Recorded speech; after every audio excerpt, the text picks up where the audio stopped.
Hey I welcome back to our channel. நாம் இன்னைக்கு பார்க்க போகிற மூவி என்னன்னா, இந்த பெட்ரோல் டீசல் அப்படின்ட்டு நிலத்துக்கடையிலேருந்து எடுப்பாங்கல்ல, இதே மாதிரி கடலுக்கு நடுவில் இருக்கிற ஒரு பேஸில் ஆழ்கடல்லேருந்து ஸ்ட்ராங்கான ஒரு மெட்டல் பைப் வழியாக டீசல்லாம் பிரித்து எடுத்துகிட்டு இருப்பாங்க. ஆனால் இதுக்கு முன்னாடி நிறைய டெஸ்ட்லாம் பண்ணி பார்க்கணும். இந்த டெஸ்ட்லாம் பண்ணி பார்க்காம அந்த டீசல் எடுக்கிறதுனால எந்த மாதிரி பிரச்சனையை அவங்க ஃபேஸ் பண்ண போகிறாங்க அப்படின்னு சொன்ன மூவி தான் டீப் வாட்டர் ஹரிசான். இந்த சம்பவம் உண்மையாலுமே ஒரு பக்கம் நடந்திருக்கு. அதை பேஸ் பண்ணி தான் இந்த மூவி எடுத்திருக்காங்க. சரி வாங்க நம்ம இப்போ கதைக்குள்ளே போயிடலாம். மூவியோட ஸ்டார்டிங்கில் அந்த டீசல் எடுக்கிற பைப் லைனை தான் அப்போ காட்டுறாங்க.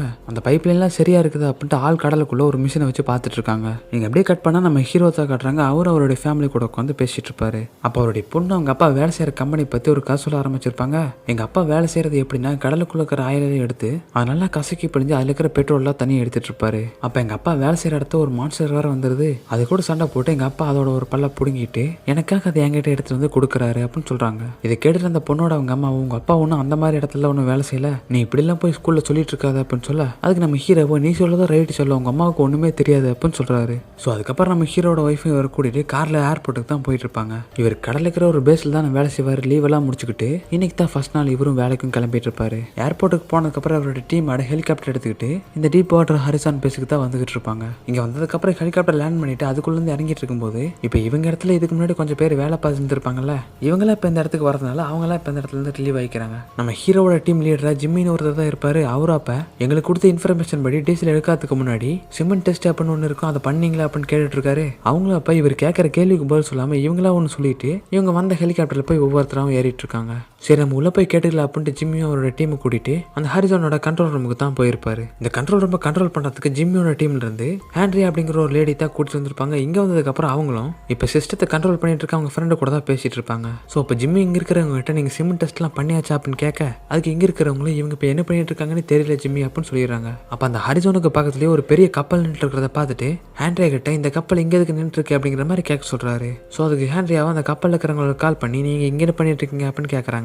அதுக்கு அவங்களும் நீங்க 6 மணிக்கு மேல ட்ரில் பண்ணி ஆயில் எடுக்க போறீங்க, அந்த ஆயிலோட சேர்ந்து வர மண்ணெல்லாம் எடுத்துட்டு போறதுக்காக தான் எங்களை இங்க வர சொல்லிருக்காங்க அப்படின்னு தான் சொல்றாங்க. இதை கேட்ட ஹேண்ட்ரியா அவங்களை யார் இங்க வர சொன்னாங்க அப்படின்னு கேட்க, அதுக்கு அவங்களும் பிபி கம்பெனி ஆளுங்க தான் இங்க வர சொன்னாங்க அப்படின்னு சொல்றாங்க. இந்த பிபினா என்ன அர்த்தம் அப்படின்னா பிரிட்டிஷ் பெட்ரோலியம் அப்படின்னு தான் சொல்லுவாங்க. ஸோ இப்போ ஹேண்ட்ரியாவை இதை பத்தி கேட்டுட்டு ஜிம்மி கிட்ட இதை பத்தி போய் சொல்லிடுறாங்க. இதை கேட்டுட்டு ஜிம்மி இங்கிருந்து கோவமா கிளம்ப ஆரம்பிச்சிடறாரு. அப்ப நம்ம ஹீரோமா அவருடைய ரூமுக்கு போயிட்டு இருக்கும்போது அவருடைய ஃப்ரெண்ட்ஸ் எல்லாம் அந்த ஆயில் எடுக்கிறதுக்காக நிறைய பைப்ல கனெக்ட் பண்ணி கடலுக்குள்ள விட்டுட்டு இருப்பாங்க. அவங்க கிட்ட தான் போய் இந்த ஆயில் எடுக்கிறதுக்கு முன்னாடி சிமெண்ட் டெஸ்ட் எல்லாம் பண்ணியாச்சா அப்படின்னு கேட்க, அதுக்கு அவங்களும் இன்னும் அந்த டெஸ்ட்டை பண்ணவே இல்லை அப்படின்னு தான் சொல்றாங்க. இதை கேட்டு நம்ம ஹீரோ இந்த ட்ரில் எல்லாம் பண்ணி ஆயில் எடுப்போம்ல, அதெல்லாம் ஒரு சிஸ்டம் வழியா கண்ட்ரோல் பண்ணிட்டு இருக்க ஒரு ஆபரேட்டர் கிட்ட தான் போய் கேட்கறாரு. இன்னைக்கு வேற ஆயில் எடுக்க போறீங்க, இன்னும் அந்த சிமெண்ட் டெஸ்ட்டை பண்ணல, இதனால அங்க ஜிம்மி ரொம்ப கோமாக்குறாரு அப்படின்னு சொல்ல, இதை கேட்ட அந்த ஆபரேட்டரும் என்ன சொல்றாரு அப்படின்னா, நீ கேட்கறதுல ரைட்டு தான் வில்லியம், ஆனா அந்த பிபி ஆளுங்க இதுக்கு முன்னாடி வந்த பிரச்சனையினால ஆயில் எடுக்கிறதுக்கு 45 நாளுக்கு மேல ஆயிடுச்சு, அதனால தான் அந்த சிமெண்ட் டெஸ்ட்டை பண்ணாமல ஆயில் எடுக்கிறதுக்கு பிளான் பண்றாங்க அப்படின்னு தான் சொல்றாரு. இதை கேட்டு நம்ம ஹீரோவும் அவரோட ரூமுக்கு போய் ட்ரெஸ் சேஞ்ச் பண்ணிட்டு இந்த ஆயில இருந்து சேரு மண் அப்படின்னு பிரிச்சு எடுப்பாங்கல்ல, அந்த டிபார்ட்மெண்ட் கிராஸ் பண்ணி தான் நம்ம ஹீரோவும் போயிட்டு இருப்பாரு.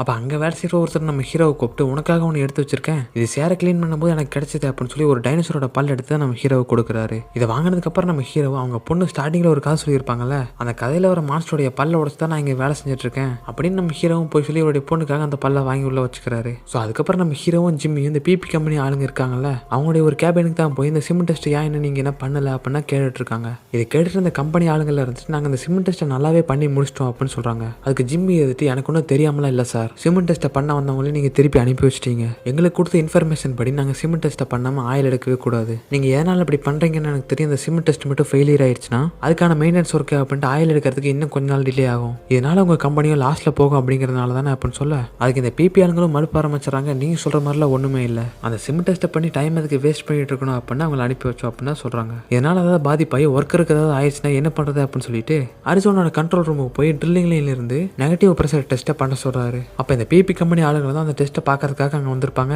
அப்போ இவங்களுக்குலாம் முன்னாடி அந்த சிஸ்டம்ல டெஸ்ட்டை பண்ணி பார்க்கும்போது ட்ரில் லைன்ல இருக்கிற ப்ரெஷர் எப்பவுமே மீடியமா தான் இருக்கணும். அப்போ இவங்க ப்ரெஷர் ஆன் பண்ணி பார்க்கும்போது கொஞ்ச நேரத்தில் இந்த ப்ரெஷர்லாம் இருக்குல்ல 1000க்கு மேல ரெட் ஜோனுக்கே போயிருக்கும். இதை பார்த்த ஜிம்மியும் இதுக்கு மேல சொல்றதுக்கு ஒண்ணுமே இல்லை, டெஸ்ட் ஃபெயிலியர் ஆயிடுச்சு அப்படின்னு சொல்லிட்டு இருக்காரு. ஏன் இப்படி சொல்றாரு அப்படின்னா, எந்த விதமான ப்ரெஷரும் 0ல ஆரம்பிச்சு ரீடிங் முடிஞ்சதுக்கு அப்புறம் 0லயே முடியணும், அதுதான் ஒரு டெஸ்ட்டுக்கான பாசிட்டிவ் ரிவ்யூ. ஸோ இதை கேட்ட அந்த பிபி கம்பெனியோட ஒரு மொத்தத்தில் ஆஃபீஸர் இருந்துட்டு, நீங்க சொல்றது ரைட்டு தான் ஜிம்மி, இந்த டெஸ்ட் ஃபெயில் ஆயிருந்தாலும் பண்ணாலும் அந்த ட்ரில் லைனோட ஹோல்ஸ்ல இருந்து எந்த விதமான சேரோ ஆயிலோ வரல. இதை நம்ம ஃபெயிலியராகவும் எடுத்துக்க முடியாது, சென்சார் பிரச்சனையாகவும் எடுத்துக்கலாம். இப்போ அந்த சேர் அந்த பைப்லைனோட நடுவிலேயே தங்கியிருந்தது அப்படின்னா இதுக்கான ரிசல்ட் அப்படிங்கிறது ஃபெயிலியர் அப்படின்னா வரும். இப்போ நம்ம அடுத்து என்ன பண்ணோம் அப்படின்னா கீழ் லைனில் ப்ரெஷர் கரெக்டாக வருதா அப்படின்னு செக் பண்ணி பார்க்கணும். இதுலேயும் தப்பாக வந்தது அப்படின்னா நீங்கள் சொல்கிறது கரெக்டாக அப்படின்னா ஒத்துக்கிறேன் அப்படின்னா சொல்லி ஒரு டிராயிங் போட்டு காமிச்சிட்டு இருக்காரு. ஸோ இதை கேட்டு ஜிம்மி அதனால ஒரு பிரச்சனையும் வரப்போறதில்ல, அந்த டெஸ்ட்டையும் பண்ணி பாருங்க அப்படின்னு சொல்லி இங்கிருந்து கிளம்பிடுறாரு. கிளம்பி ஒரு பார்ட்டி நடந்துட்டு இருக்கிற இடத்துக்கு தான் வந்திருப்பாரு. அங்க ஜிம்மி நம்ம ஹீரோவும் போனதுக்கு அப்புறம் ஜிம்மிக்கு 7வது வருஷமா இந்த டீப்வாட்டர் ஹரிசானோட ஒரு சேஃப்டி அவார்டு இவருக்கு கொடுத்துட்டு இருப்பாங்க.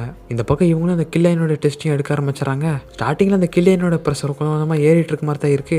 ஏறிட்டு இருக்கும்போது அந்த பைப் லைன்ல ஆயிலோட சேர்ந்து நிறைய கல் வந்ததுனால அந்த பைப் லைனோட பாதிலேயே அடைச்சிக்குது. இதனால ப்ரெஷரும் கொஞ்சம் கொஞ்சமா குறைய ஆரம்பிச்சிருது. குறைஞ்ச கொஞ்ச நேரத்திலே 0க்கு வந்துருது. இதை பார்த்து அந்த மொட்டையனும் கில்லைனோட டெஸ்ட் பாசிட்டிவா தான் வந்து முடிஞ்சிருக்கு, இனிமேல் ஒன்றும் பிரச்சனை இல்லை, நீங்க ட்ரில் பண்ண ஆரம்பிக்கல அப்படின்னு சொல்ல அதுக்கு இந்த சிஸ்டத்தோட ஆபரேட்டர் வந்துட்டு இந்த பக்கம் பாருங்க சார், ட்ரில் லைனோட ப்ரெஷர் இன்னும் குறையவே இல்லை அப்படின்னு சொல்றாரு. அதுக்கு அந்த மொட்டையனும் இதுல தான் பாசிட்டிவ்னு காட்டிடுச்சு, இனிமேல் இதுக்கு வெயிட் பண்ணிட்டு இருக்கீங்க, நீங்க வேலையை ஆரம்பிங்க அப்படின்னு அதை திரும்ப திரும்ப சொல்லிட்டு இருக்கான். இதை கேட்ட அந்த ஆபரேட்டர் நான் ஜிம்மிக்கு கால் பண்ணி கேட்டுக்கிறேன் சார் அப்படின்னு சொல்லிட்டு ஜிம்மிக்கு ஃபோன் அடிச்சு கில்லைன்ல 0 ப்ரெஷர் காட்டுது அப்படின்னு சொல்றாரு. இதை கேட்ட ஜிம்மியா அந்த ஆபரேட்டர் கிட்ட உனக்கு இது சரியாப்படுது அப்படின்னு கேட்க அதுக்கு அந்த ஆபரேட்டர் எனக்கு என்ன பண்றேன்னு தெரியல சார், இவங்க ரொம்ப ப்ரெஷர் பண்றாங்க அப்படின்னு சொல்லிட்டு இருக்காரு. ஸோ இப்போ ஜிம்மி யோசிச்சு பார்த்துட்டு கில்லைனோட ப்ரெஷர் 0 தான் காட்டுது, நீங்க அப்படின்னா ட்ரில்லிங் வேலையை ஆரம்பிச்சிருங்க அப்படின்னு சொல்லிடுறாரு. கொடுத்ததுக்கு அப்புறம் அந்த பைப் லைன்ல இருந்து ஆயில் எடுக்கிற வேலையை ஸ்டார்ட் பண்ண ஆரம்பிச்சாங்க. கடலுக்குள்ள தான் அந்த பைப் லைன் வழியா ஆயில் எடுக்கும்போது சேரு மண் அப்படின்ட்டு அதோட சேர்ந்து ஏகப்பட்டது வேற வரும். நம்ம ஹீரோ இதுக்கு முன்னாடி ஒரு டிபார்ட்மெண்டோட நின்று பேசிட்டு இருப்பார்ல, அவங்க தான் அந்த ஆயில இருந்து வர சேர்ல கிளீன் பண்ணி கப்பலுக்கு அனுப்பி வைப்பாங்க. நிறைய ஆயில எடுக்க போறோம், அதுக்கு அந்த ட்ரம்லாம் ரெடி பண்ணி கிளீனிங் வேலையை ஸ்டார்ட் பண்ண ஆரம்பிச்சிருங்க அப்படின்னு அனௌன்ஸ் பண்ணிட்டு இருக்காங்க. இங்க நம்ம ஹீரோவா அவருடைய ரூமுக்கு போய் அவருடைய ஒய்ஃப் கூட வீடியோ காலில் பேசிட்டு இருப்பாரு. இங்க கண்ட்ரோல் ரூம்ல இருக்கிற ஆபரேட்டர்ல ட்ரில் போட்டு வேலையும் ஸ்டார்ட் பண்ண ஆரம்பிச்சாங்க.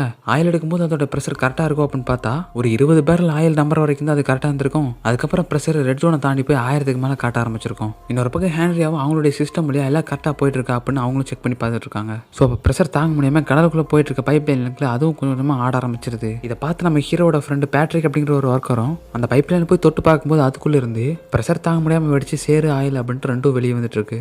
இதெல்லாம் வெளியே வந்துட்டு இருக்கும்போது அந்த பிபி கம்பெனியோட ஆஃபீஸர் மொட்டையா இருப்பால அவனும் அங்கே தான் நின்றுருப்பான். ஏகப்பட்ட சேரு சகதி அப்படின்ட்டு இவங்க மேலெல்லாம் ஊற்றி அந்த இடமே அலங்கோலம் ஆயிடுது. இந்த மாதிரி இங்கே பெரிய பிரச்சனை போயிட்டு இருக்கும்போது ஜிம்மி இருப்பார்ல ரொம்பவே கேஷுவலாக அங்கே இருக்கிற ரெஸ்ட் ரூமில் ஒரு குழியில் போட்டுட்டு இருப்பாரு. அப்போ அந்த பைப் லைனில் மாடிட்டு இருக்க கொஞ்சம் பேர்த்து பேட்ரிக்கும் வெளியே அனுப்பிட்டு பைப் லைன் வழியாக சேர்லாம் ஃப்ளோ ஆகிட்டு இருக்கும்போது அதோடைய வால்வை கட் பண்ணிடுறாரு. வால்வை கட் பண்ணதுனால ஃப்ளோ ஆகிறது கொஞ்சம் கொஞ்சமாக அந்த பைப் லைனில் நிற்க ஆரம்பிச்சிருது. இந்த வால்வை க்ளோஸ் பண்ணதுனால அந்த சேர் ஆயில் தனியாக பிரிச்செடுப்பாங்கல்ல, அந்த டிபார்ட்மெண்ட்டில் இருக்கிற பைப் லைன் வழியாக சேர்லாம் ஃப்ளோ ஆக ஆரம்பிச்சிருது. இது சிஸ்டம் வழியாக ஹேண்ட்ரியாகவும் பார்த்துட்டாங்க, ஏதாவது பிரச்சனை நடக்கா அப்படின்னு அவங்களும் கால் பண்ணி பார்த்துட்டு இருக்காங்க. இந்த டிபார்ட்மெண்ட் பைப் லைன் இருந்து ஃப்ளோ ஆகிறதுனால இங்கே வேலை செய்கிறவங்கலாம் இந்த பைப் லைனோட வால்வை கட் பண்ணிட்டு இருக்கிறதுனால மறுபடியும் ப்ரெஷர் தாங்க முடியாமல் ரொம்ப இதை விட ஃபோர்ஸாக அந்த பைப் லைன்லேருந்து ஃப்ளோ ஆக ஆரம்பிச்சிருது. இந்த தடவை அந்த சேரிடத்துலேருந்து ஏகப்பட்ட ஆயிலோ வெளியே வந்ததுனால இந்த ஆயிலோட கேஸும் எல்லா ஃப்ளோரில் இருக்கிற ஏசிக்குள்ளேயும் போக ஆரம்பிச்சிருது. போன தடவை ஃபோர்ஸ் கம்மியாக இருந்ததுனால கரெக்டான ஆயிட்டுக்கு தான் ஃப்ளோவே போயிருக்கும். இந்த தடவை ஃப்ளோ எந்த அளவுக்கு ஆகிட்டு இருக்கு அப்படின்னு நீங்களே பாருங்க.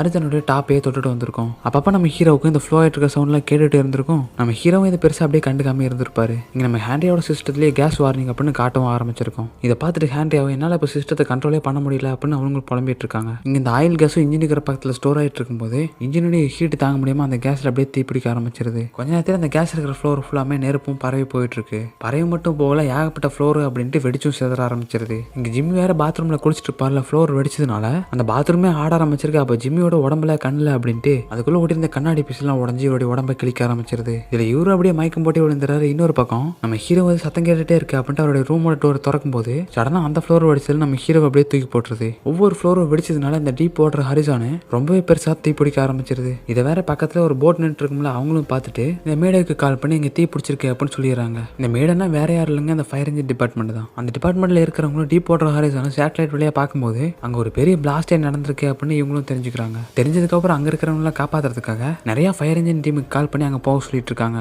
இங்கே நம்ம ஹீரோ தான் காட்டுறாங்க. அவர் அப்போ இங்கிருந்து தப்பிச்சு போகிறதுக்காக வெளியே போயிட்டு இருக்கும்போது இவர் கூட வேலை செய்கிற ஒருத்தருக்கு அங்கே பயங்கரமாக அடிபட்டிருக்கும். இவரை பார்த்து நம்ம ஹீரோவும் அவரை கூட்டிட்டு அங்கேருந்து வெளியே தான் கிளம்பிட்டு இருக்காரு. அப்போ அந்த பெரிய கப்பல்லேருந்து இவங்களை காப்பாற்றுறதுக்காக நிறைய லைஃப் போட்ஸ் எல்லாம் அனுப்பி வச்சிருப்பாங்க. அது நிறைய பேர் ஏறிட்டு இருக்கும்போது நம்ம ஹீரோவும் இந்த காயமானவரை கூட்டிட்டு இந்த போட்டு கிட்ட தான் வந்திருப்பாரு. முடிஞ்ச அளவுக்கு நம்ம ஹீரோ நிறைய பேர் அதை காப்பாற்றிட்டு இந்த போட்டு கிட்ட தான் கூட்டிட்டு வந்திருப்பாரு. இங்க வந்துட்டு நம்ம ஹீரோ ஒருத்தர்கிட்ட நம்ம லீடர் ஜிம்மி எங்க அப்படின்னு கேட்க, ஸோ அதுக்கு அவரு ரெஸ்ட் ரூம்ல குளிச்சுட்டு என்னாச்சுன்னே தெரியல அப்படின்னு சொல்ல, இதை கேட்ட நம்ம ஹீரோ நான் அவரை போய் கூட்டிட்டு வரேன் அப்படின்னு சொல்லிட்டு அங்கே தான் போயிட்டு இருப்பாரு. அங்கே போயிட்டு இருக்கும்போது யாரோ கத்திட்டு இருக்க சத்தம் வேற கேட்டுட்டு இருக்கு. யார் அப்படின்னு நம்ம ஹீரோ அங்கே போய் பார்க்கறாரு. அது வேற யாரும் இல்லை, அது இவங்க லீடர் ஜிம்மி தான் போல இருக்கு. இவருடைய உடம்புல கண்ணில் அப்படின்ட்டு கண்ணாடி பீஸ் ஏறினதுனால இவரால் சுத்தமாக கண்ணையை முடிச்சிருக்க முடியாது. நம்ம ஹீரோ தான் இவர் லைஃப் போட்டுக்கிட்டே கூட்டிட்டு கூட்டிட்டு போயிட்டு இருப்பாரு. இவங்களும் அங்கே போயிட்டு இருக்கும்போது ஒரு 3 பேருக்கு மேலே கத்திட்டு இருக்க சத்தம் வேற கேட்டுட்டு இருக்கு. நம்ம ஹீரோவும் என்ன அப்படின்னு அங்கே போய் பார்க்கும்போது ஒருத்தருடைய கால் மேலே ஒரு பெரிய ராடு விழுந்ததுனால அவருடைய கால் வேற அதுக்குள்ள மாட்டி எலும்பு வேற உடஞ்சு போயிருக்கும். நம்ம ஹீரோவும் ஒரு ஐடியா பண்ணி இவருடைய கால் அந்த ராடுக்குள்ளேருந்து வெளியே எடுத்துறாரு. ஆனால் எடுக்கும்போது அந்த அடிப்பட்டவருக்கு வலி உயிரே போயிருக்கும். நீங்கள் இந்த ஹேண்டியா இருக்காங்களா ஆயில் வெளியே வரதுனால தான் நிறைய ஃபயர் ஆக ஆரம்பிச்சிருக்கு.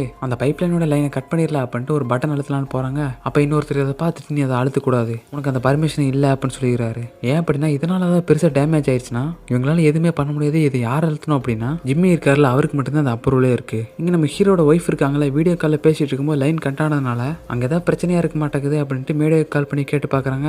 அப்போ அவங்களும் டீப் வாட்டர் ஹாரிசனில் ஒரு ஃபயர் ஆக்சிடென்ட் ஏற்பட்டிருக்கு அப்படின்னு சொல்ல இதை கேட்டு நம்ம ஹீரோட ஒய்ஃபும் ரொம்ப வருத்தப்பட்டு இருக்காங்க. இங்கே அந்த பிபி கம்பெனியுடைய மொட்டத்தில் ஆஃபீஸர் இருக்கால அவனும் அப்போ ஹேண்டே இருப்பாங்களா அந்த கண்ட்ரோல் ரூமுக்கு தான் வந்து இங்கே என்ன நடந்துட்டு இருக்கு அப்படின்னு ஒன்றுமே தெரியாத மாதிரி கேட்டுட்டு இருக்கான். ஸோ அப்போ நம்ம ஹீரோவும் அவருடைய ஃப்ரெண்டு பேட்ரிக்கு ஜிம்மியும் கூட்டிட்டு ஹேண்டே இருப்பாங்களா அந்த கண்ட்ரோல் ரூமுக்கு தான் வந்திருப்பாங்க. அங்கே வந்ததுக்கப்புறம் இந்த மொட்டத்தில் ஆஃபீஸரை பார்த்துட்டு ரொம்ப கோவத்தில் இருக்காரு. சரி இப்போ நல்லா திட்டவங்க போகிறான் அப்படின்னு பார்த்தா எதுவுமே பேசாமல் லைஃப் போட்டில் போய் ஏறிக்கிங்க அப்படின்னு சொல்லிடுறாரு. அதுக்கப்புறம் ஹேண்ட்ரியா கிட்ட நம்ம அந்த பைப்லைனுடைய வால்வை சீக்கிரமாக கட் பண்ணி ஆகணும் அப்படின்னு சொல்ல இதை கேட்ட ஹேண்ட்ரியாவை இன்னொரு ஆப்ரேட்டரும் இவர் அந்த பட்டன் கிட்ட கூட்டிட்டு போயிட்டு இருக்காங்க. அங்கே கூட்டிட்டு போனதுக்கப்புறம் அவர் அந்த பட்டன் அழுத்த அந்த பைப்லைனுடைய வால்வும் கொஞ்சம் கொஞ்சமாக க்ளோஸ் ஆக ஆரம்பிச்சிருது. அப்போ அதிக ப்ரெஷரில் ஆயில் வந்துட்டு இருந்ததுனால க்ளோஸ் ஆகிட்டு இருக்கும்போது அந்த சீலும் மறுபடியும் உடைய ஆரம்பிச்சிருது. இது நம்ம ஹீரோ பார்த்து ஜிம்மி கிட்ட அந்த நெருப்பு அப்படியே தான் ஃப்ளோ ஆகிட்டு இருக்கு அப்படின்னு சொல்ல ஸோ அதுக்கு ஜிம்மியும் இப்போ நம்மளுக்கு ஒரே ஒரு வழி தான் இருக்கு, நம்ம அந்த பைப் லைனை ஸ்ட்ரெயிட்டாக வச்சுக்க ட்ரை பண்ணோம். இப்போ அந்த ஜென்ரேட்டருக்கு தேவையான பவர் நம்ம எப்படியாவது ரீசெட் பண்ணி ஆகணும், அதுக்கு யாராவது ரிஸ்க் எடுத்து அந்த நெருப்பு எரிஞ்சிட்டு இருக்கிற பேனல் ரூம்குள்ளே போகணும் அப்படின்னு சொல்றாரு. இதை கேட்டு நம்ம ஹீரோவும் பேட்ரிக்கும் நாங்கள் அதுக்குள்ளே போகிறோம் அப்படின்னு சொல்லிட்டு அந்த எரிஞ்சிட்டு இருக்கிற நெருப்பை தாண்டி எப்படி அந்த பேனல் ரூம்குள்ளே வந்துடுறாங்க.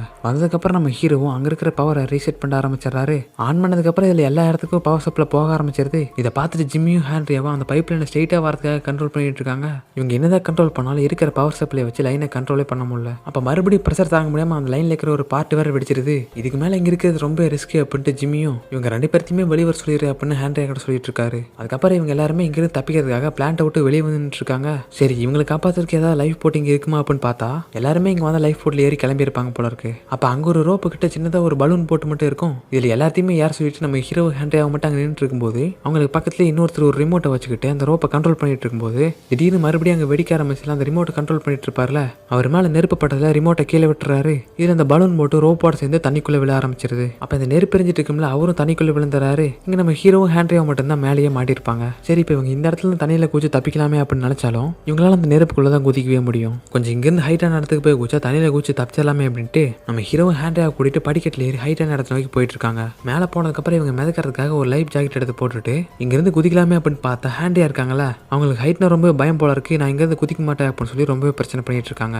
நம்ம ஹீரோவும் அவங்களை எவ்வளவோ கன்வின்ஸ் பண்ணி பார்க்கறாரு. இருந்தாலும் அவங்க நான் குதிக்க முடியாது அப்படின்னு தான் சொல்லிட்டு இருக்காங்க. இதுக்கு மேலே அமைதியாக இருக்க முடியாது அப்படின்னு நினச்சிட்டு நம்ம ஹீரோவும் உனக்கு பின்னாடி பாரு அப்படின்னு சொல்லிட்டு நம்ம ஹேண்டியாவை பிடிச்சி தண்ணிக்குள்ளே தள்ளி விட்டுறாரு. தள்ளி விட்டுட்டு நம்ம ஹீரோவும் அந்த தண்ணிக்குள்ளே குச்சிடுறாரு. குச்சதுக்கப்புறம் ஹேண்டியாவும் நம்ம ஹீரோவும் தண்ணியில் நீச்சல் அடிச்சு போயிட்டு இருக்கும்போது அப்போ இங்கே வேற யாராவது இருக்காங்களா அப்படின்ட்டு லைவ் போட்டு செக் பண்ணுறதுக்காக வந்திருக்கோம். இவங்க 2 பேரும் இருக்கிறத பார்த்துட்டு இவங்களை காப்பாற்றி இந்த கப்பலை கிட்ட கூட்டிட்டு போயிட்டு இருக்கு. அங்கே இதுக்கு முன்னாடி கூட்டிட்டு போன ஜிம்மியும் இங்கே எல்லாரும் இருக்காங்களா அப்படின்ட்டு எல்லாத்துடைய பேரையுமே சொல்லி கேட்டு பார்த்துட்டு இருக்காரு. கேட்டு பார்த்துட்டு இருக்கும்போது இவங்க எல்லாத்துக்குமே தெரியுது அந்த ஆயிலேருந்து மண்ணெல்லாம் தனியாக பிரிச்சு எடுத்துட்டு க்ளீன் பண்ணுவாங்கல்ல அந்த பிளான்ட்ல வேலை செஞ்சுட்டு இருந்த ஒரு 11 பேர் அப்படியே இறந்து போயிட்டாங்க. இது நினச்சிட்டு இவங்க எல்லாருமே ரொம்ப வருத்தப்பட்டு அவங்களுக்காக ப்ரே பண்ணவும் ஆரம்பிக்கிறாங்க. ஸோ அதுக்கப்புறம் ரெஸ்கியூ டீம் வந்து இவங்க எல்லாத்தையுமே இங்கேருந்து கூட்டிட்டு போயிடுறாங்க.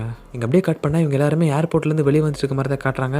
அப்போ ஏகப்பட்ட ப்ரெஸ் மீடியா அப்படின்ட்டு அங்கே என்னாச்சு அப்படின்னு கேட்டுகிட்டே இருக்காங்க. இவங்க யாருக்குமே பதில் சொல்ல முடியாமல் நம்ம ஹீரோ ஒரு பாத்ரூம்குள்ளே போய் கண்ணாடியில் உடச்சிட்டு அவங்க ஃப்ரெண்ட்ஸை நினச்சி ரொம்ப ஆள ஆரம்பிக்கிறாரு. ஸோ அப்போ அந்த இடத்துக்கு நம்ம ஹீரோட ஒய்ஃப் வந்து அவர் சமாதானப்படுத்தி இங்கிருந்து அவரை கூட்டிட்டு போயிட்டு இருக்காங்க. இதுக்கப்புறம் நான் இந்த மாதிரி வேலைக்கு போக மாட்டேன் அப்படின்ட்டு நம்ம ஹீரோவும் இவர் ஃபேமிலியோட ஒரு பீஸ்ஃபுல்லான லைஃப்பை வாழ ஆரம்பிக்கிறாரு. இது முதல்ல சொன்ன மாதிரி ஒரு ரியலாக நடந்த சம்பவம் தான். இப்போ அந்த வீடியோவை ப்ளே பண்ணி காட்டுற இப்போ நீங்கள் பார்த்துட்டு இருக்கிறது தான் அந்த உண்மையான டீப் வாட்டர் ஹாரிசான். இந்த கடலில் எரிஞ்சிட்டு இருக்கிற ஆயில் அமைக்கிறதுக்கு 1 மாதத்துக்கு மேலே தேவைப்பட்டுருச்சு. அந்த அளவுக்கு ஆயில் இந்த கடலில் பரவி போயிருக்கும். இந்த மூவி உங்களுக்கு பிடிச்சதுன்னா அப்படியே ஒரு லைக் எடுத்துட்டு சப்ஸ்கிரைப் மட்டும் பண்ணிட்டு பாருங்க. நான் உங்களை அடுத்த ஒரு ஸ்டோரியில் சந்திக்கிறேன். Tata bye bye.